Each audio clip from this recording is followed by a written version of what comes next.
All right. So, yes.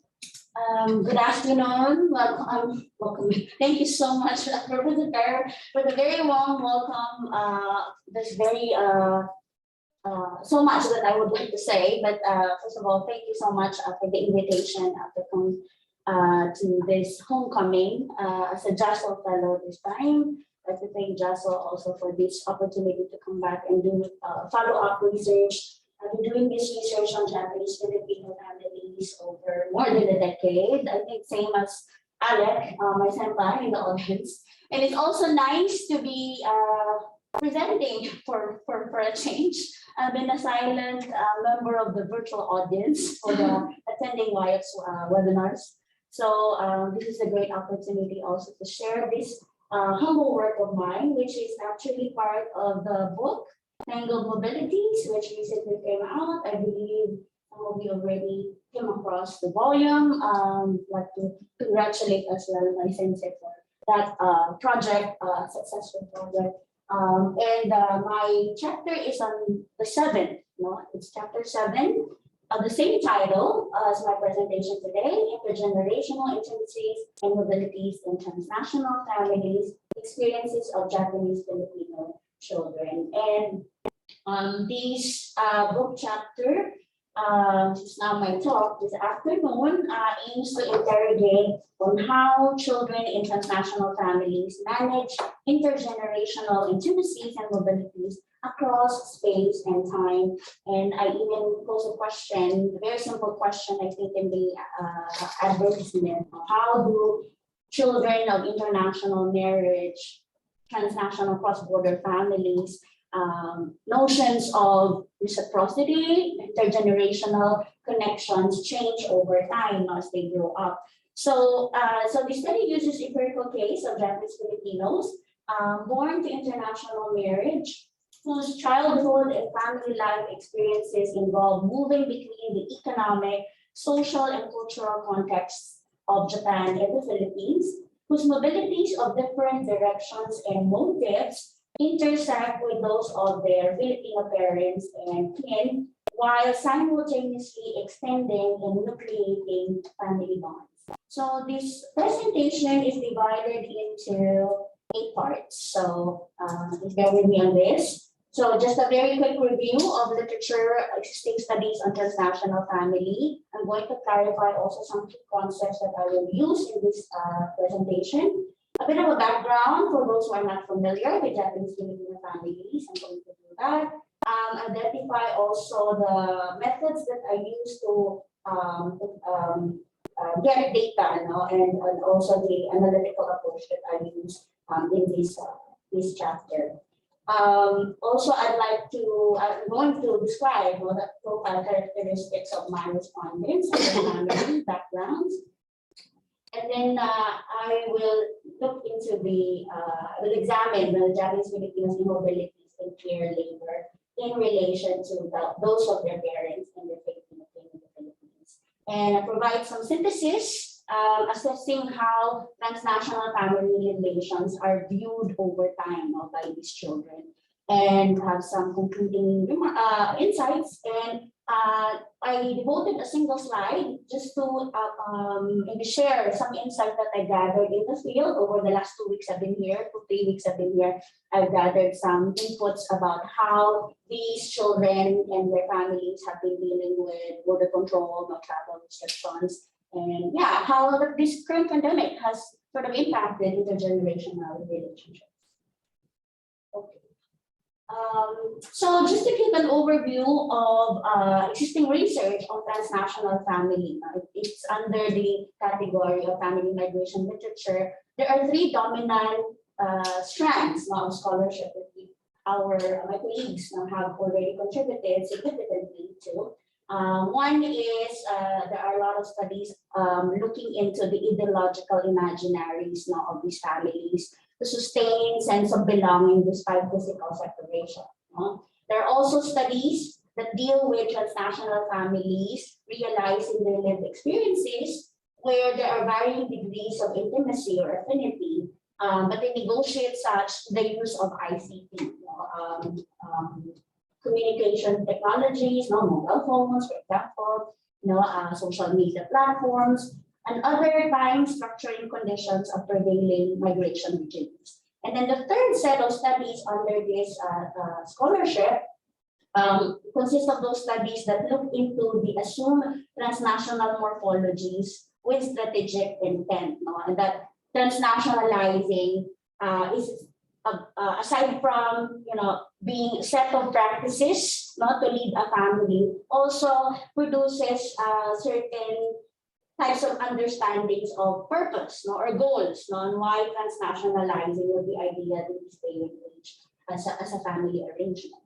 Okay, so based on that existing set of studies, emerged three themes, more recent development in transnational family research. You can see a shift from more adult-centered perspectives to more child-centric views about migration. So looking into the importance of giving voice and the salience of situated agency of children in the migration projects of their families. So you have studies that focus on children as educational migrants and contributing to family aspirational projects. Another set looks into the mobility patterns of children moving on their own to counter marginalization from one context to another. And then the third set, which is very predominant, I think, in labor migration in relation to family life, where left behind children in origin countries of their migrating parents are being examined in terms of the impact of being sort of abandoned or left behind. So this is where I would like to contribute in my studies. So particularly in the second set, where you have children who are participating in sort of new mobilities, independent movement, not necessarily reliant on the conditions of their parents to some extent. And I think this is where there's a lot of potential in terms of scholarship. So I'd like to also at this point define some of the keywords that I will be using in this presentation, and one of which is very powerful word in our volume is the concept of mobility. So the word mobility really I used here is based on a definition by Jocelyn Fernandez, which refers to people's movement. Oftentimes mobility intertwines or it becomes interchangeable with migration, which strictly refers to the movement of the people, human migration, and then in connection to flux of materialities, money, ideas, images, even emotions, knowledge and technologies, and the way such diverse mobilities tend to be restricted, facilitated, or enabled and understood. Complementary to this definition by Jocelyn Fernandez, definition offered by Salazar and his team, where he defined mobility as multiple forms of spatial or geographical migration intersecting with other types of movement, be it intimate, legal, or social. When they intersect, they actually produce new meanings and a way of doing or practice. So in the context of this study, we look at how the intersecting mobilities or immobilities of children actually cause a shift in the ways we understand how intimate family ties are nurtured and sustained. So when I use intimate mobility here, I refer to those episodes, moments that occur through relativizing, the attempt to connect with relatives or kin, or those practices related to that, aimed at that purpose, in which families adjust the proximity, intensity of emotional connection with other members, the parents, the kin who take care of them, whoever that constitute their circuit of care and intimacy, in the words of Pierre Hordani Sotelo. The concept of legal mobility here refers to changing one's citizenship from one status to another, from being a dependent, for example, on the dependent visa to being a permanent resident visa, or from being a permanent resident holder to a naturalized Japanese, that which happens sometimes in the case of Filipino migrant parents. In terms of social mobility, we understand social mobility as this upward, downward trend, no, in one social class position, social class or position. Okay. The next set of concepts, of course, you cannot miss explaining what care means here in this presentation. When we look at care, we understand care here as not just proximity or having shared, residence or physical contact or touch, towards somebody you love or care about, but it's very encompassing. It includes practical, moral, emotional, personal accommodation, even housing, economic forms of support given and received by individuals, families, agents, as well as institutions. And so we're looking at the experiences of Japanese-Filipino children here in this study. We also would like to define or clarify the concept of care work, or sometimes used in literature as care labor. So whichever, it's used interchangeably. So when people engage in care labor, they tend to exchange care resources, all of those, practical, moral, emotional, personal support, with and between parents in extended care for the purpose of ensuring the collective well-being, or welfare of the family. And the act or the practices and the logics behind care labor, one of the main logics behind maintaining or doing care labor is utang na loob. It's a Filipino cultural logic. It's very emotional concept, loosely translated in English as debt of gratitude. It's a grammar for defining the function and intensity of family connections. So the more indebted you are, the more intense your connection to this member, the greater the pressure to reciprocate or return whatever care or resources were provided at some point in your life. So it's a cultural logic of reciprocity and cooperation within families. And there are two components where the utang na loob is evident, is performed and fulfilled. One is exhibiting filial piety of children towards one's parent with kin. Second is this natural, assumed, organic, unexplained, inherent duty of the family members to care for one another. So that's utang na loob as a logic. Okay, so I'd like to give you an overview here of Japanese-Filipino families that I've been studying over the years. To describe, in a more general sense, they are impacted by historically because of the migration corridor between Japan and the Philippines, the movement of Filipinos to Japan, of Japanese to the Philippines.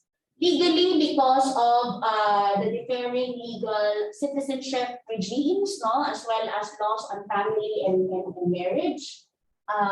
Socioculturally, because sociocultural and economic conditions, because obviously there are stark contrasts between Japan and the Philippines when we look at these factors. So these are the Japanese-Filipino families are formed between Japanese and Filipino nationals. The migration of Filipino entertainers beginning in the 80s and peaked in the 90s resulted in, of course, the relationship, intimate relations with Japanese nationals, and this produced two offspring, Japanese-Filipino children. There are very inaccurate data, statistical data on how many Japanese-Filipino children exactly are. IOM, the International Organization for Migration, has a very conservative number, 100 to 200,000. But an organization called Center for Japanese-Filipino Families by a church, an independent church, estimated there are more than 300,000 Japanese Filipinos living in Japan, both Japan and the Philippines. In the Japanese data set, you will be able to identify Japanese Filipino children. They are described as child of a Filipina or Filipino migrant. So but that's also confusing because it's possible that these are children born to Filipino marriages. So it's hard to rely on that also completely. So there's pervasiveness in the Philippine context. This is where I started to establish the social, cultural, and economic context, especially socio-economic context, the differences between the Philippines and Japan. In the Philippines, there's pervasiveness of familism, really strong familial ideals and norms. There's pressure to all single people to get married, start a family. If you are at this age and still single, something's wrong with you because it's expected that everyone has to, get married and start a family.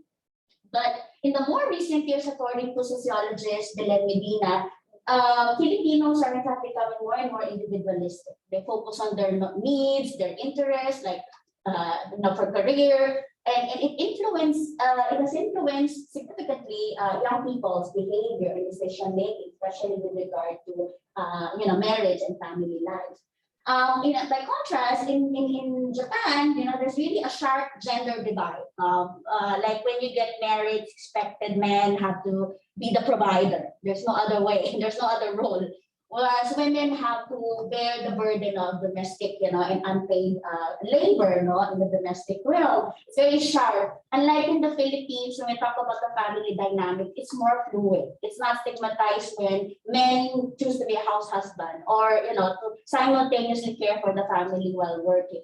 The same goes for the women where they're allowed to prioritize their career, but also given that option to also raise a family, which is very, very acceptable in the Philippines. But in Japan, this sharp division really makes women bear most of the childcare, family burdens, which put constraints on their career plans, whatever goals they have in life. And it affects marital aspirations. So in the recent years, there have been surveys and studies saying that although marriage is desired or aspired, it's becoming less and less practical and attractive for many young people. And I think even when we look at the experiences of migrants, of Filipino migrants, for example, in Japan, collected so many narratives, that a lot of these women, in fact, the decision to send the children back to the Philippines because they cannot really fully, manage childcare and domestic life single-handedly while working. So they really give up that full-time homemaker kind of ideal in the Japanese context. So migration is really a resource to be able to manage family life. So that's how they adjust to these two different, familial expectations, gender expectations. Okay, so in terms of the Japanese-Filipino children, the reason also why it's very hard to identify them statistically is because if you do a survey, like you try to interview them, you profile them, they actually have different kinds of citizenship and familial status. In the Philippines and Japan, they may be identified as Japanese or Filipino citizen. In Japan, they may come as a child or spouse of a Japanese national. They may also come here as a child or spouse of permanent resident, especially if they were not given paternal recognition. That really happens, and that's their pathway to Japan. I'll explain a little bit of that later. They can also be a dependent of a permanent resident here. And then in the Philippines, there's dual nationality recognition, whereas in Japan, there's none. So it's possible that Japanese Filipino children could hold two passports. The government here will not know it. I think but I heard the recent news that they are starting to consider creating a mechanism to track that down. So we don't know. It's only a matter of kind of what will be the fate of the children of mixed heritage, dual nationality in Japan. So that's up for discussion or debate. In terms of birthplace and rearing experiences, there are Japanese Filipino children who are Filipino through and through. Like they're born and raised usually in the Philippines and never set foot in Japan. And you will see that there's a population of that in the Philippines. And also here, the second generation Japanese Filipinos are those who have never been to the Philippines, never met their extended kin. They've been born and raised and even started already a family here in Japan. Never had any linkage to their Filipino heritage. But there's really this interesting case of transnational, children. That's been the subject of my study. Rumbao defines them as 1.5 because they are partly acculturated, exposed to one context, but other half of their lives also spent in the other context where their parents are from. So this particular population of children, transnational children, I think has been the subject of the study. And I would say that much of my respondents, my sample in my dissertation also belong to this category. But it's very fluid if you look at we try to record also the migration patterns, no? But it's been very helpful. I think the 1.5 concept has been a very helpful heuristic device for a lot of sociologists tracking the mobilities of children, no, of international marriage. So how transnational are Japanese-Filipino families? No? As I've said at the beginning, one characteristic of transnational families, they use transnationalizing movement between borders as a way of negotiating family ideals, expectations, and norms between societies, especially if it's very contrasting or it's they're not able to meet them. So the movement between borders is very important and very useful. As a result, Japanese-Filipino families can be divided into two types. So one is the split to reunited families, and one Japanese-Filipino families that have circulating tendencies. So the split to reunited pattern occurs when children are left behind in the Philippines, okay, while working parents are in Japan, and at some point they will reunite in Japan. Okay. The circulating type are those families that employ children's mobility as a way to carry out social reproduction and householding activities. So there's so much movement across the life course of the children. So it's like they can no longer anchor them to either of the two contexts. So that's a particular lifestyle, also to a particular group of Japanese Filipino families. But the subject of my discussion today is the first type, the split to reunited Japanese Filipino families. So, and I derived my data from these semi-structured interviews I conducted with the Japanese Filipino children.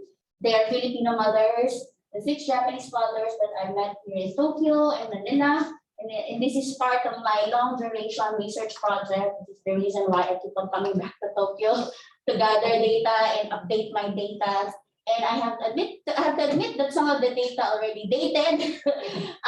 So it requires a lot of updating from time to time, but it really depends also on the direction. Like who would expect a pandemic to happen, right? Like those kind of unexpected twists and turns, and it affects also how I analyze the patterns, life trajectories of the children and their mothers, also the first generation. I've been doing participant observation, and because it's been quite difficult to travel, even in Manila, even in the Philippines during the pandemic, I've been a very religious attendee of various webinars about Japanese Filipino children, about Filipino migrant communities in Japan. So a lot of those activities online have been very helpful for my research project. So I used a life course approach to frame my understanding and analysis of these experiences that I have here in this study to underscore the dynamic relationship between historical and social conditions that frame the migrant life course, individual biographies of Japanese Filipinos, in a way that we look at migration not as a single event, but a continuous process, shaping the life patterns, the pathways that these children are pursuing. I mean, they remain children as long as you relate them or connect them to their parents and their kin. So that's how I define children here, not really in terms of their age. So just to summarize the profile characteristics of the Japanese Filipinos I'm looking at in this study, the majority of my respondents were born in the 1990s, and a lot of them are actually firstborn, belonging to the 16 to 25 age bracket. That's already highlighted there. Most of my respondents were born and raised in the Philippines, and they moved to Japan before reaching the age of 18. They are, in terms of citizenship, Japanese, most of them. And I have more respondents who moved in both directions multiple times, like during childhood, during education stage, during employment, even in some other critical stages when a parent gets sick or maybe lost a job or remarried, etc., etc. So a lot of those episodes, I think, really get accumulated over time and is very helpful in also looking at how migration changes as a resource for the family. So in terms of the family background, as you can see, the education of their mother have some college education. So they're quite educated, contrary to the stereotype that a lot of Filipino mothers who became entertainers are actually low education women, but they're not, at least in the case of the women I met in Tokyo. There are, out of the 70, mostly 54 of them were former entertainers. They're now ALTs, assistant language teachers, caregivers, maybe some of those staff working for hotels, chambermaids, factory workers, a spectrum of socioeconomic positions here in Japan. And at some point, these women also relied on government support from Japan because they became single parent. But they're in many cases also, like divorce, sudden divorce or abandonment, also caused them to make sudden decisions like, sending kids to the Philippines like that without really going to or consulting to the government for support. Something like that. Some cases like that also happened in the early years. I had more mothers who were married at the time of interview, but as I was doing this research, some of them already also became divorced. Some maybe technically or on paper married, but already separated somewhat. They're not already functioning as a couple. So there's also some kind of a vagueness to the civil status of these mothers. And the legal status, 48 of them are already permanent residents in Japan. Sorry, can I ask a question? Sure. What's BW mean? Child of BW? Which one? Child as BW. Family socioeconomic. Fourth column. Child as breadwinner. Oh, breadwinner. Sorry. Child as breadwinner. Okay, that's not black and white. Okay. Child as breadwinner, and it's very interesting to point that out because I'm going to talk about that. That is an important role that children have to play, and there is a lot of research also that discount that because they focus so much on the socioeconomic position of the father and the mother, ignoring the tendency, especially in Filipino migrant households where children share and contribute financially. So they also breadwinning. Breadwinning isn't necessarily being the primary income earner, but we contribute a significant amount of your income to the household income. So yeah, so that happens.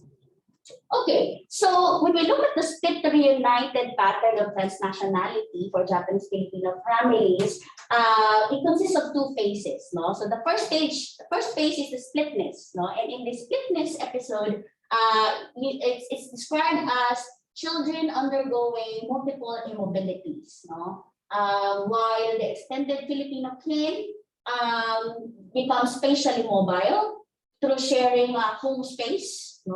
And then intimate mobilities occur when parents are able to invest towards emotional, bonding or connection with their children. But immobilities also happen when Japanese fathers, particularly, are unable to contribute, I think, to family life. And let's say a little bit more of that. So basically, in this phase, you see children staying behind in the Philippines for schooling and socialization purposes. And it's during this childhood phase where there's a lot of care exchanges between the children, the mothers, and the Filipino kin.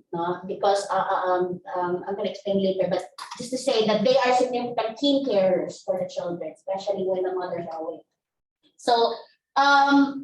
And also the mothers try to rationalize the choice for raising children in the Philippines as a better, more conducive environment. Housing, education, medical lifestyle is easy to achieve in the Philippines because the cost of living is affordable, way cheaper than in Japan. And this is something that's not so easily noticed, but because there's a child in the midst of the relationship between Filipino mothers and their family in the Philippines, the presence of the child there makes them, stay connected to their kin as a result, right? You have to constantly communicate. You have to constantly get in touch, what's happening to the kid, is the kid sick, or, all of these draws them closer. So it keeps being the child at the center of this family life makes that connection, sustainable for some time.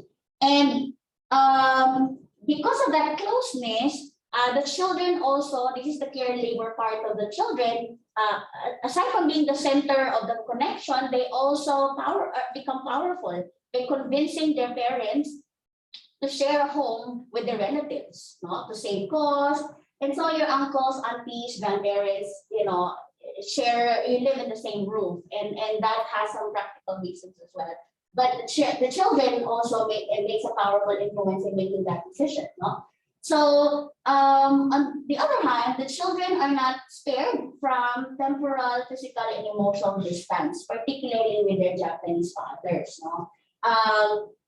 With Filipino mothers, even though they're working in Japan, they really take short vacation trips. No? It helps that Japan is 4 hours away from the Philippines. No?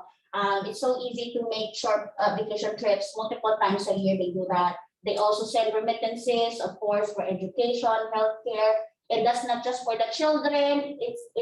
It's a bundle together with the healthcare and support of the education of the children, of the aunts, uncles, taking care of their child. So there's materialization of family obligations through balikbayan boxes and remittances. It's been the chunk, of description, I think, to a lot of families of Filipinos in the Philippines. On the part of the Japanese father, so this is where the issue is, where Japanese Filipino children really experience a serious fathering deficit. No? For some of the more maybe born and raised in a dual parent family, they're lucky, if their father gets to visit them at the time they were born, or the father gets to send remittances as well and material goods to them while they're growing up in the Philippines. But in many cases, there are a lot of them who never or hardly experience bonding time with their Japanese father. So very irregular annual visits, which really prevented the formation of father-child relations. So this is the fathering deficit. What's problematic also here, what keeps this problem, cropping up every time when we discuss issues about intimacy in Japanese Filipino families, are the laws, no? Laws on divorce. We don't have divorce in the Philippines. There are no joint custody laws or policies that somehow discipline the fathers to, commit to, responsibilities in the family. So once divorce happens, there's also a gradual discord in attachment, to the child. So that's the usual situation that happens, to these children. So in the absence, in that huge parental void, with the absence of the Japanese fathers, it's the Filipino kid who compensate, They act as the other mother or father, to the children. They serve as authoritative figures or siblings even, depending on the age. They provide love, guidance, and protection for the children, especially when they have to endure at a young age, the effects of family separation. A lot of them would never know who their father is, or they would never come to know what really happens to their father or to their whether he or she is still alive.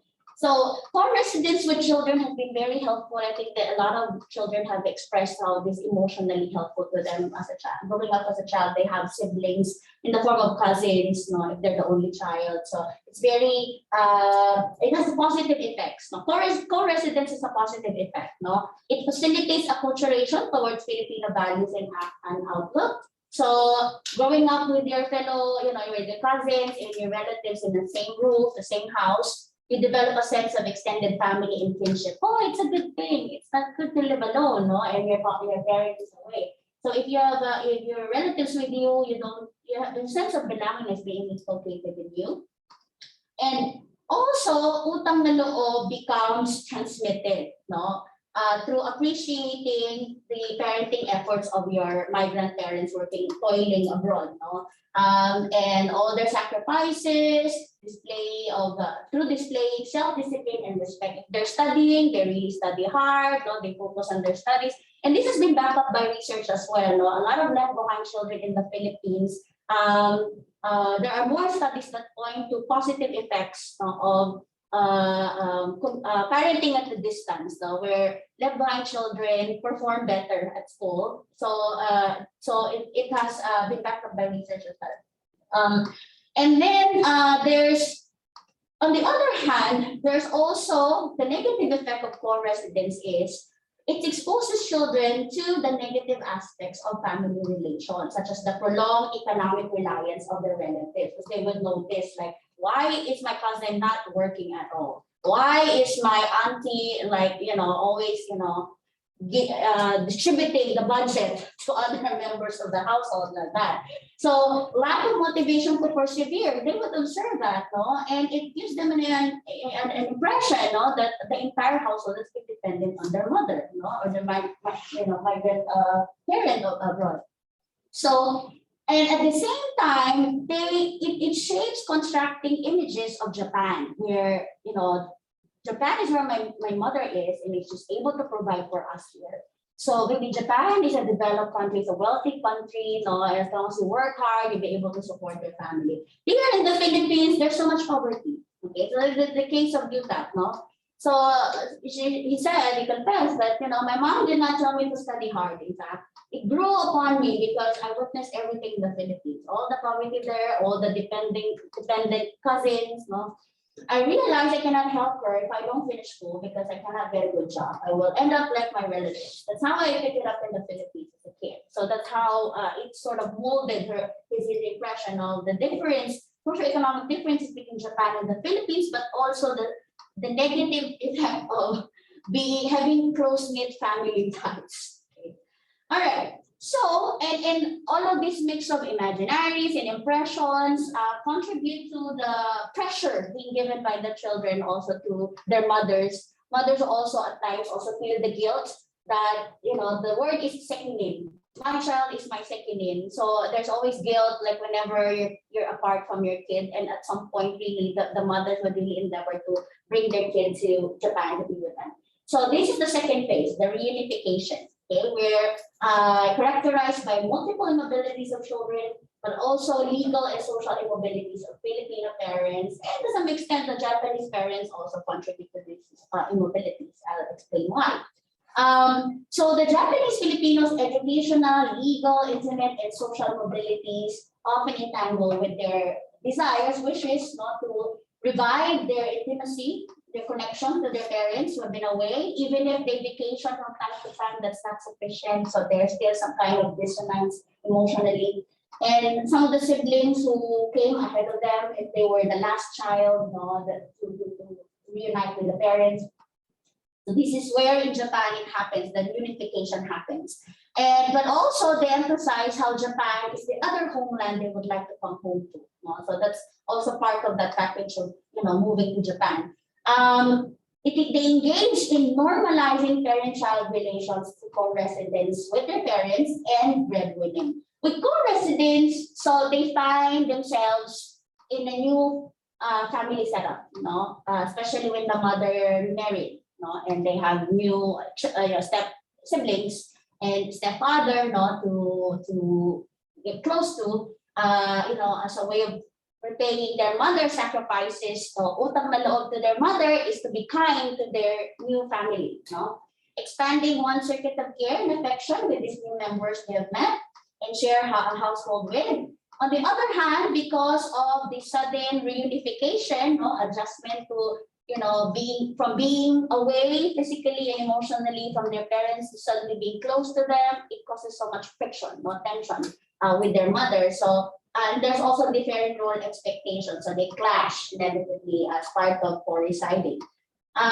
Okay, so the second way that they normalize parent-child relations, their care labor in this stage, is through breadwinning, to supporting the family, contributing, sharing the financial burden and contributing to the simple social mobility of the family as a whole. On the other hand, breadwinning, I can explain this later with some cases as well, but just to highlight, through breadwinning, working and sharing the family income exposes these children as well to the contradictory social mobility. The idea that in Japan they're supposed to be life should be better, but they need to work, and some of them had to inevitably stop schooling. With the expectation that reunification should allow them to continue schooling, but they end up realizing that they're exposing the reality that the financial status of the family is not stable. So that's the contradictory social mobility here, no? That the supposed better life in Japan was not what they hoped for. When they faced with the reality that it's really not automatically, going to Japan does not automatically guarantee social mobility or upward social mobility. When they get exposed to the economic exclusion of migrant parents, no? Parents who have been living in Japan for so many years, but still dabbling lower skill jobs, no? Not being able to penetrate, highly skilled or high paying jobs. So they also get exposed to that reality. And as a result of sharing the breadwinning role or responsibility in the family, there's delay in the pursuit of one's goals in life. No? So does that happen to Rika, no, who co-resided? So this was her experience of co-residence. So when she came in, she was already 8 years old, there's a baby. The mother was more focused on taking care of a baby than an 8-year-old. And then she realized that the mother could dabble these two different childhood child needs. So she expressed her feeling, but she got jealous at one point, but also she wanted to go back to the Philippines because she's the only kid there. She's being cared for by all her aunties. But suddenly by joining a new family, she has to be a sister with the responsibility to taking care of younger siblings. So that's the reality that she recalled when she was 8 years old, reunited with her mother. So the Filipino mothers also have legal, intimate, and social mobilities that intend to entangle with those of their children. No? I mentioned that remarriage is an important factor because without remarriage, the remarriage stabilizes, I think, the legal and residential status of a Filipina here in Japan. No? So that way it's a lot easier to take the child, bring the child here to Japan. Especially if the child does not have paternal recognition, doesn't have a Japanese citizenship. It's the other route through which the child could come to Japan, being a dependent of a permanent resident or a child of a Japanese or national, if the mother naturalizes as well. So all of these mechanisms on the part of the Filipino mothers, I think, will be very helpful for the children to realize their goals, their family-related goals in Japan. But at the same time, it allows children's corporeal presence. Physically they're together, but as I've said, there are friction, there's tension emotionally. It's very hard to manage. They realize they have been emotionally distant for some time. So there are a lot of issues like that, like co-residents, all come in as soon as they live together. Remarriage improves social mobility of a lot of mothers. They're able to redesign their familial and spousal ties. That's been beneficial for them as well as the Japanese Filipinos. And a lot of the Japanese Filipinos I've interviewed have, recognized this, especially if Japanese citizenship was denied to them by their father, but their Japanese father or another foreign spouse of their mother accepted them. That kind of kindness is something that they also acknowledge. Japanese Filipinos sustain emotional ties with their Filipino kin carers, and this is important to take note because even if they are physically distant from their Filipino kin while living here in Japan, during the time that they were adjusting to family life here in Japan, communicating with their Filipino kin back in the Philippines has been very helpful for their adjustment phase. And so in return, their care labor here occurs when they do, regular mobile communication, especially during the first 2 years now that they were adjusting to life in Japan. They would send gifts, they spend a holiday vacation with mother and siblings as well. They nurture contact to alleviate physical isolation. They lost their friends. It's been helpful that you get to talk to your cousin or your close auntie, from time to time, to cope with mental and emotional stress and other hardships, being, settling here in Japan. So that's what happened to Hiromi. There was resistance, there was tension. She experienced because she thought that she was deceived by her mother, when she was asked to come to Japan. But later on, she realized and appreciated that their mother never said to her that she needed her. So she just wanted her to come here and live with her. And it was that realization was possible because of her communication with her close auntie, who helped her, explain to her the situation, and made her realize that she had to understand her mother. No, so I think that mediating role of the kin, the Filipino kin carrier, is still very important, especially in the first early years of adjustment in the Japan life, for many Japanese Filipinos, until they get used to doing arobito while studying, or maybe supporting their siblings with their studies, especially the time when they're studying the language. It's always been the subject I think is the most difficult, the biggest hardship. I think when Japanese Filipino children, I guess every migrant child, no, when they move to Japan, because schools, of course, at school you have to learn the language. There's no other way, unless your family can afford to send you to international school. You could probably spared from that difficulty. But most of my cases really went through that hardship. Yeah. And then there's Satomi, the acceptance of breadwinning, something that's very inherent. As Satomi was describing why she voluntarily decided to be a breadwinner, being the first child as well among the five children. When the father lost his printing business in 2008 during Lehman shock, that was the time when Satomi said, "This is the time that I had to help out." She told me I need to help out our father because I'm the first child and I had to help out in paying all this debt. No? And although he's very vocal about her dreams in life, she believed that she had to put that aside now for a while and focus on helping out the family. That's the priority. And the second child, the next to her, also followed a year after, and they were working together in the same factory in Saitama. So just to synthesize, so as you've seen, I've explained to you how the intersection of mobilities and immobilities between Japanese Filipino children, their mothers, and their kin, have been very important feature, aspect of the maintenance of intergenerational intimacies.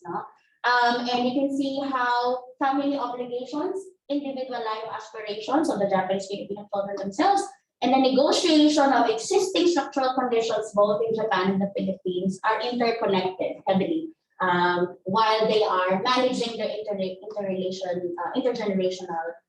ties. Japanese Filipino children's perspectives of transnational family relationships change over time in space as they move through their life course, as they engage in multiple mobilities. You realize it's no longer that same intensity or connection that's going to help them, go through the next phase of life. And so there's a tendency to re-examine, debt of gratitude, utang na loob, in relation to the different members of their circuit of intimacy and care. Because, just like any relationship, if there's no contribution on every member, so you need to also assess, like, how do they still matter in my life? Do I still have a place in their lives if we've been separated for some time? So all of these questions, pop up. And so they come to think of, what's the meaning of utang na loob towards my parents or towards my Filipino relatives? It's something that, of course, as I've explained, been transmitted to them while they were growing up in the Philippines, and it was something natural that came to them, and part also maybe of constant communication, parenting at a distance by their mothers, but also the advice, maybe sharing of their relatives, to always look up to your parents because of their sacrifices, etc., etc. So it's like utang na loob. The pivot towards the Philippines was very effective in transmitting utang na loob to the Japanese Filipino children. It's easy to inculcate that there than here in Japan. So, but after a while, because of the changing life stages that they have to go through, they realize that utang na loob needs to be settled by thinking through some conditions, some requirements. Like what have been the caring experiences and expectations of family members? Have they been accumulated over time, or did they stop accumulating at some point?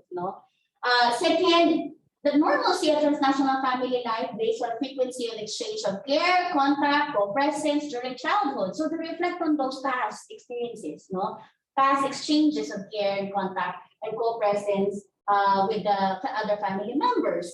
Towards their Filipino parents, there's so much empathy when they started working in Japan because they saw the exploitation, the marginalization of their parents. So there's so much empathy towards their parents, especially when their health, job, and business suffered because of the continuing economic recession in Japan. No? Well, what's interesting to highlight with respect to Japanese fathers, even though there's serious fathering deficit, you hear some of my respondents say, "I would never be Japanese without him." So that I would have to be grateful still. And that kind of rationalization we can see is a subtle way of expressing utang na loob. The biological link is something they need to be grateful for because they could have not accessed the Japanese citizenship and the other rights and privileges that go with that without that biological link. But when it comes to Filipino kin, they define their support towards their Filipino kin as conditional, very conditional. It's not all of the entire clan. It's not all of the Filipino relatives I shared a home with in the past, but only my direct kin carer who helped me adjust when I was struggling in Japan, who took care of me when I was young. So they have all of these recollections are very vital to their assessment of who should they offer their help to, or who should they repay the utang na loob to. Some children confront parents, in fact. They would call out their parents, you have been sending money, but you have been also complaining about economic violence, economic abuse. A lot of these remittances were misappropriated back in the day. And now that their mother is aging, there's no relative to turn to. So that kind of experience, also at this age, and because my respondents are already adults, now they have somewhat some power to call out their parents, for failing to discipline the relatives back home, because they saw it firsthand how they were also being overly dependent, on their parents.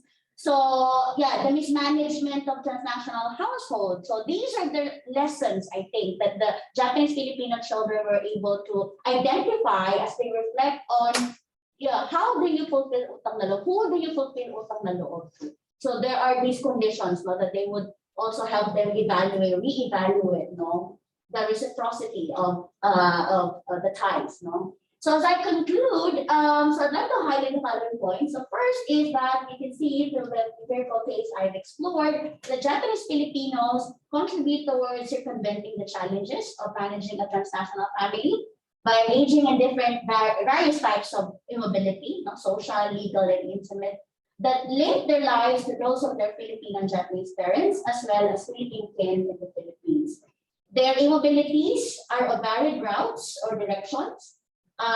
Motives that reaffirm the existing family norms and ideals, as well as the contradictory socioeconomic, cultural, and legal conditions found in Japan and the Philippines. Japanese Filipinos, peer labor, engender contradictory and shifting effects on intergenerational relations over time. There's some, however, micro context I'm exploring this study on. I think there can be a few things to say about Japan and the Philippines as receiving and sending countries, where these families are from. On the part of Japan as a whole society, I think the struggles to manage the family arises from the fact that Japan has a very restrictive immigration, citizenship, and welfare regimes, and not a lot of children of international marriage families are able to navigate this.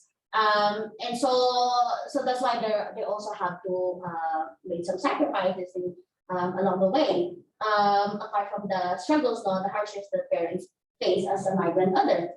So Japanese Filipino citizenship may ensure spatial mobility, that for sure.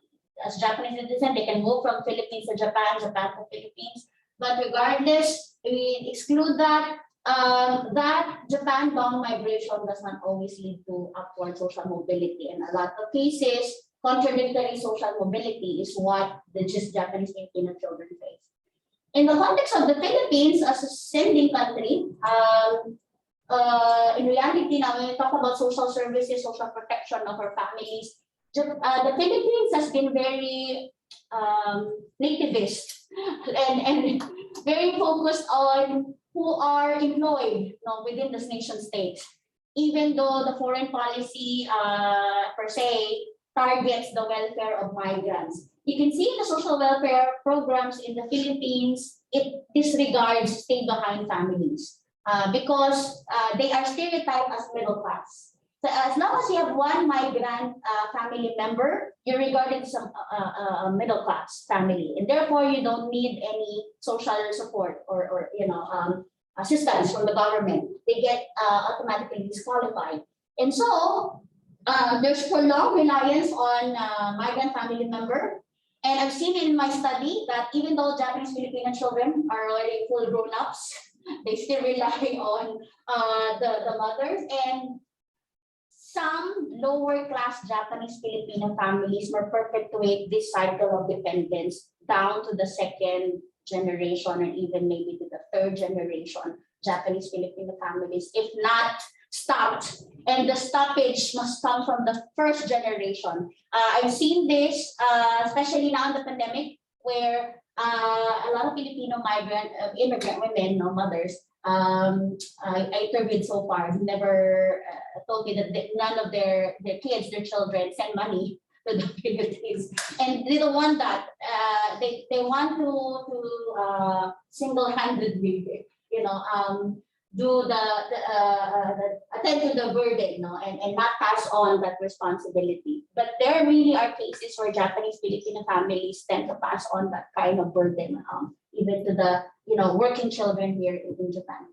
So some Japanese Filipino children sustain intergenerational intimacies while consciously revisiting the circuits of intimacy and care and the conditions for repaying utang na loob, as I've explained. And I want to also highlight this in terms of scholarship, that I think we need to give importance as well to the voice and situated agency of children. We want to understand the significance of intergenerational relations if we want to track the changes and how intergenerational relations matter to the current and the future trajectories of children.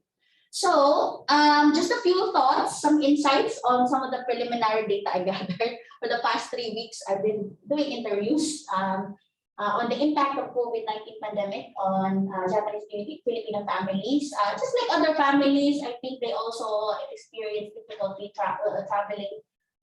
So there were travel restrictions that prevented some, while enabled other family reunions. I have stories about some families that got stuck in the Philippines, so they had to stay there, but also they regret missing the 100,000. So that's to be, financial support because they're there, So, but there were also who were lucky enough to reunite with their parents here in Japan, and choosing to stay in Tokyo because it's relatively safer. I don't really know. Now it's hard to be convinced about that safety, because of the growing number of cases. But I think in the early part of the pandemic, the first 2 years, I'd say Japan handled the pandemic way better than the Philippines. So I think there's a context of this, preference for Japan, Japan's lockdown. And then,